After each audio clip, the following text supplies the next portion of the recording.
காப்பாத்த போறோம்மா, காப்பாத்த போறேன். I'm taking this on myself. ஐயோ, பண்ணாதே, ஏதோ காரணம் இருக்கு. உயிரை புடிச்சு வச்சுக்க காரணம் எனக்கு தெரியுதுமா. என் அம்மா விட்டு போனார்ல, அவர் மட்டும் ஒரு வாட்டியாச்சும் பார்க்கணும்னு தோணுது. விஜய்,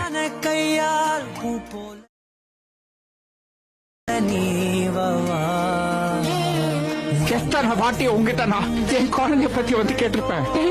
இத்தனை மாசமா நான் எத்தனை வாட்டி தெரியுமா சார் கேட்டிருப்பேன் என் அப்பா யாருன்னு. வரேன்னு சொல்லிட்டு அம்மாவே பார்க்க வரலனா ரதியதான் பார்க்க வரல, அப்புறம் எப்படி என்ன பார்க்க வந்திருப்பாரு? எனக்கும் ரதிக்கும் குழந்தைன்னு ஒண்ணு இருக்குல்ல, அதையாவது பார்க்க வரல. அவர் என்ன திரும்பி பார்க்கவே வரலையா? உங்க அப்பா அம்மா இறந்துட்டாங்களா? விஜய் கிட்ட நீ சின்ன வயசுலயே இறந்துட்டதா தாத்தா சொல்லி இருக்காரு. குழந்தை பிறக்கும் போதே செத்து பிறந்துச்சு. என் பொண்ணு இறந்துருச்சுன்னு என்கிட்ட சொல்லிருக்கீங்க. எப்ப சொல்றாங்க? அவர் என்ன திரும்பி பார்க்க வந்தாரு. நான் அப்பாவாக இருந்தேன். அவருக்கு ஒரு குழந்தை இருந்திருக்குன்னு சொன்னார். குழந்தை இறந்து போறது அது அவர் சொல்றப்போ ஒரு நிமிஷம் கூட அந்த குழந்தைய பத்தி நினைக்கலையா நீங்க? அவரோட குழந்தைய எவ்வளவு மிஸ் பண்றாருன்னு தெரிஞ்சது. எப்படிங்க கடந்து வருவீங்க? என்னால கடந்து வர முடியாது. ரீனாக்கு தெரியுமா நான் தான் அவ அப்பான்னு? அவருக்காச்சும் தெரியுமா நான் தான் அவரோட பொண்ணுன்னு? குழந்தை அங்க ஹாஸ்பிட்டல்ல சாக கிடக்கிறா. இப்ப ஒரு போலீஸ் ஸ்டேஷன்ல இருக்காரு. நாங்க வந்த நாள்ல என் குழந்தை முன்னாடியே இருந்திருக்குது. கூடவே தான் சார் அந்த ஆள் இருந்திருக்காரு, என் கூடவே. என் பொண்ணுக்கு எது நல்லதோ அதைத்தான் நான் செஞ்சேன்.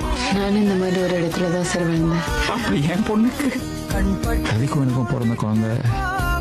அவங்க 2 பேரும் கோவப்படும் போது அந்த கோவத்தோட வெளிப்பாடு, அந்த மேனரிசம்ஸ் அப்படியே இருந்துச்சுல்ல. சாகலையும் தோன்றுறா.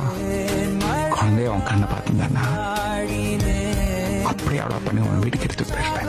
ரீனாக்கும் உனக்கும் உண்மை தெரிஞ்சதுன்னா ரீனாவை நான் எழுந்துருவேணும்னு எனக்கு பயமா இருந்துச்சு.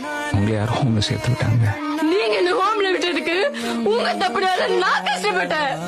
நம்ம குழந்தைய வளர்க்க பிடிக்காம அவளை ஹோம்ல கொண்டு விடுவ. இப்படி ஒரு பொண்ண எப்படி ஹோம்ல விட மனசு வந்தது?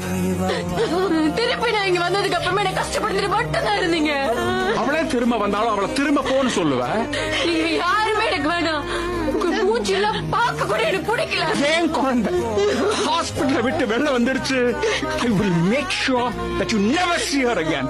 நான் இங்க யாருமே இல்லாம வாழ்ந்துட்டு இருக்கேன். நீ முதல் வண்டி பறக்கும் போது உனக்கு யாருமே இல்லைன்னு நீ நினைச்சிருக்கலாம் ரீனா.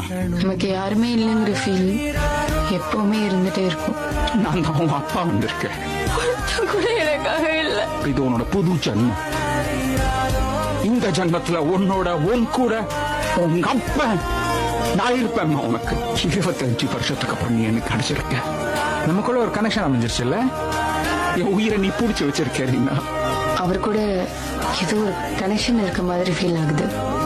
இப்போ நீ என்ன விட்டு போகாத. Just hold on baby girl. உன்னை என்கிட்ட இருந்த எக்காரணத்துக்கும் யாரையும் எடுத்துட்டு போக விட மாட்டேன். வந்துட்டியா?